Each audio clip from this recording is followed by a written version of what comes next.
Citoyennes, citoyens, bonjour et bienvenue dans Dernières Nouvelles des Étoiles, l'émission qui vous résume l'actualité spatiale toutes les semaines. Et cette semaine, on démarre notre tour des actualités spatiales avec une mauvaise nouvelle. La nouvelle version du moteur Merlin, qui équipe les fusées Falcon 9 de l'entreprise SpaceX, a été victime d'une explosion lors d'un test. Alors, pas de panique, cela ne veut pas dire que les Falcon 9 sont clouées au sol. Celles-ci sont encore équipées d'une version antérieure du Merlin, dite Block 4, qui elle est tout à fait fonctionnelle. Mais l'échec du test du Merlin, Block 5 donc, vient faire peser une ombre sur la future version de la nouvelle Falcon 9 et va probablement retarder son entrée en service. La Falcon 9 Block 5 est pourtant une fusée très importante pour SpaceX. Grâce à la nouvelle version du Merlin, elle devrait pouvoir bénéficier d'une poussée au décollage 7 à 8% plus importante. De nouveaux systèmes de contrôle de vol permettront au premier étage d'optimiser sa descente, ce qui devrait se traduire par des récupérations plus économes en carburant. La fusée bénéficiera aussi de nouveaux aérofreins en titane forgé, capables de supporter des températures plus importantes. Ils ont déjà pu être testés sur la version actuelle de la Falcon 9, et ils donnent entière satisfaction. Elon Musk estime même qu'ils nécessiteront aucun entretien entre les vols. Par ailleurs, l'ensemble du premier étage bénéficiera d'un revêtement de protection thermique pour limiter les dommages liés à la réentrée dans les couches denses de l'atmosphère. De même, un bouclier thermique réutilisable viendra protéger en particulier les moteurs et toute la tuyauterie associée. De nouveaux pieds rétractables devraient aussi venir faciliter la logistique lors des opérations de récupération du premier étage. Toutes ces améliorations, notamment au niveau de la protection thermique, devraient permettre à la nouvelle version de la Falcon 9 d'être réutilisée une grosse dizaine de fois.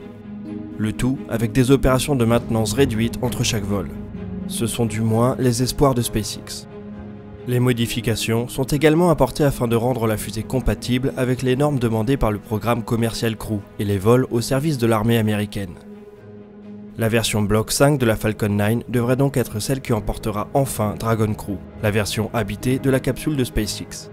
Un premier vol de démonstration de la capsule Dragon Crew sans astronaute à bord est pressenti pour avril 2018.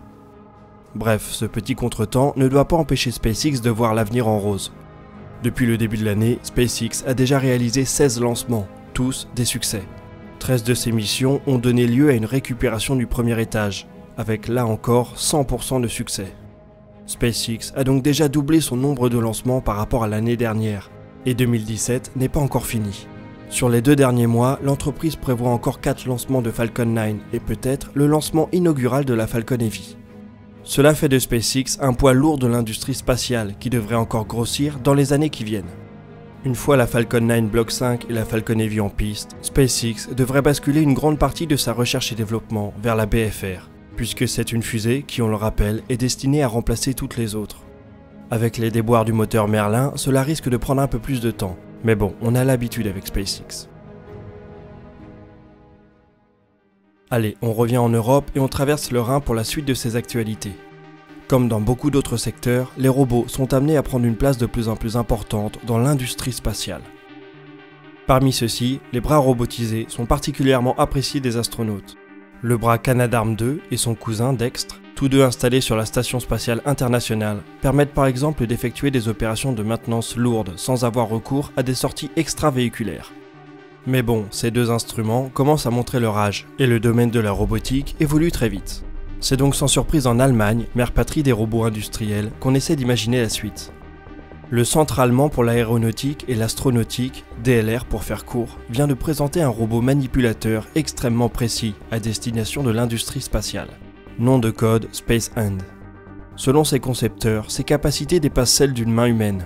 Avec ses 19 moteurs et plus de 100 capteurs, c'est un robot anthropomorphe, c'est-à-dire qui imite au plus près la forme d'une main humaine. Cela lui offre l'avantage de pouvoir travailler sur presque toutes les tâches de manipulation qui seraient normalement réservées à un humain. Le robot est équipé de 2 systèmes de commande. Il peut soit être programmé comme un robot classique ou être contrôlé à l'aide d'un gant dont il peut reproduire les mouvements dans toutes leurs nuances. Il a été dans un premier temps développé pour la mission RSGS. Cette dernière, dont le lancement est prévu pour le début de la décennie 2020, utilisera ce bras pour tenter de ravitailler et de réparer un satellite en orbite géostationnaire. En plus de cette mission, le Space Hand pourrait venir prêter main forte à de nombreux autres projets. Pourquoi, par exemple, ne pas l'intégrer sur la Deep Space Gateway ? En fait, partout où des astronautes sont présents, il pourrait s'avérer utile. Mais comme essaiera de le démontrer la mission RSGS, de tels robots pourraient aller encore plus loin. Ravitaillement, entretien et pourquoi pas assemblage de satellites modulaires. Comme on l'a vu la semaine dernière, ces derniers devraient être disponibles assez rapidement, et les deux technologies semblent se compléter à la perfection. Étant donné les dangers associés au milieu spatial, il paraît logique de limiter au maximum les sorties humaines extravéhiculaires. On imagine aisément que d'ici une décennie ou deux, l'ensemble des opérations qui poussent les astronautes à sortir de leur station pourront être réalisées à moindre risque et à moindre coût par des robots. La présence humaine dans l'espace pourra alors entièrement être dédiée à la recherche scientifique et à la réalisation d'expériences. Les performances croissantes des robots devraient aussi se traduire par des capacités accrues dans l'exploration planétaire, voire l'exploitation des ressources spatiales. Au final, très peu de tâches nécessitent une présence humaine dans l'espace. Les coûts engendrés par la mise au point d'un milieu viable pour des humains seraient aussi bien investis dans la conception de robots capables de remplir les mêmes tâches. Mais le vol habité conserve un pouvoir symbolique fort, et les capacités qui l'accompagnent doivent être conservées et développées si l'on souhaite un jour pouvoir parler de colonisation en dehors de notre bonne vieille Terre.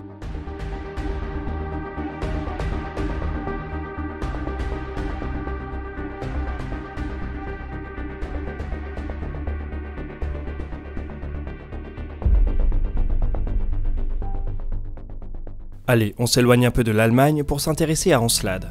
Parmi les découvertes majeures de la mission Cassini, on compte de nombreux indices qui pointent vers l'existence d'un océan sous la surface du satellite de Saturne. Ce qui en fait une piste privilégiée pour la découverte de vie extraterrestre dans le système solaire. Seulement voilà, comment en avoir le cœur net quand cet océan est situé sous des kilomètres de glace dans la partie externe du système solaire. Par chance, Encelade émet régulièrement des geysers constitués principalement d'eau et qui pourraient nous permettre d'étudier cet océan à moindre coût. Pour ce faire, une équipe de la NASA développe un instrument spécifiquement conçu pour analyser la matière présente dans ces geysers. Il s'appelle Submillimeter Enceladus Live Fundamentals Instrument, nom de code SELFIE, comme quoi la NASA sait aussi parler aux jeunes. Comme son nom l'indique, la mission principale de SELFIE ne sera pas de poster sur Instagram, mais de comprendre la chimie de l'océan d'Encelade. Pour ce faire, l'instrument fera appel à un spectromètre fonctionnant dans le domaine des ondes radio. Cela devrait lui permettre de détecter la présence ou non de 13 composés chimiques particulièrement importants pour le développement de la vie telle qu'on la connaît. L'eau bien sûr, mais aussi le méthanol, l'ammoniac, l'ozone, le peroxyde d'hydrogène, le dioxyde de soufre et le chlorure de sodium qui fait que les océans de la Terre sont salés.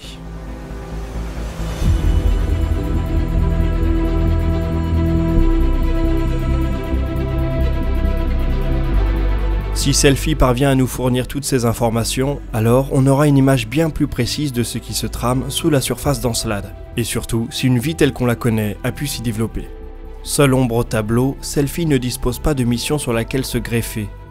Et oui, pas encore de plan annoncé sur le futur de l'exploration saturnienne par la NASA pour le moment. Mais on ne doute pas que la descendante de Cassini se focalisera tout particulièrement sur Encelade, et il y a de grandes chances pour que SELFIE fasse partie de la fête. En attendant, l'instrument SELFIE ou un concept similaire pourrait bien être intégré à la mission Europa Clipper, qui sera lancée avec un peu de chance au début de la prochaine décennie. La lune Europe de Jupiter ressemble en effet fortement à Encelade. On soupçonne qu'elle abrite elle aussi un océan sous une épaisse couche de glace. Et elle est elle aussi soumise au phénomène des geysers.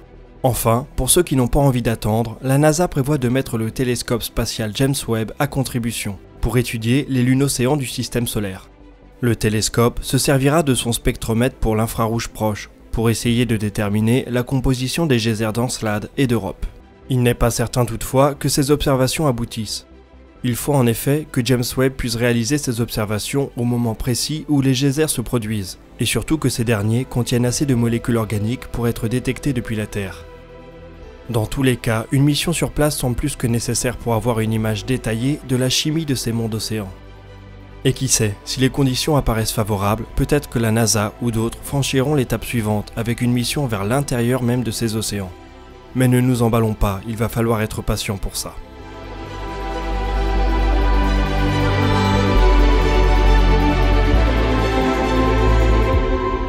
Voilà, on arrive déjà au bout de cet épisode de Dernières Nouvelles des Étoiles. Comme d'habitude, j'attends vos questions et vos remarques dans les commentaires. Je répondrai à certaines d'entre elles dans la vidéo de dimanche. Si vous souhaitez en apprendre plus, vous pouvez consulter les sources qui ont servi à l'écriture de cette vidéo dans la description. Quant à nous, on se retrouve très vite pour de nouvelles vidéos sur la conquête spatiale et Star Citizen. D'ici là, citoyennes, citoyens, portez-vous bien.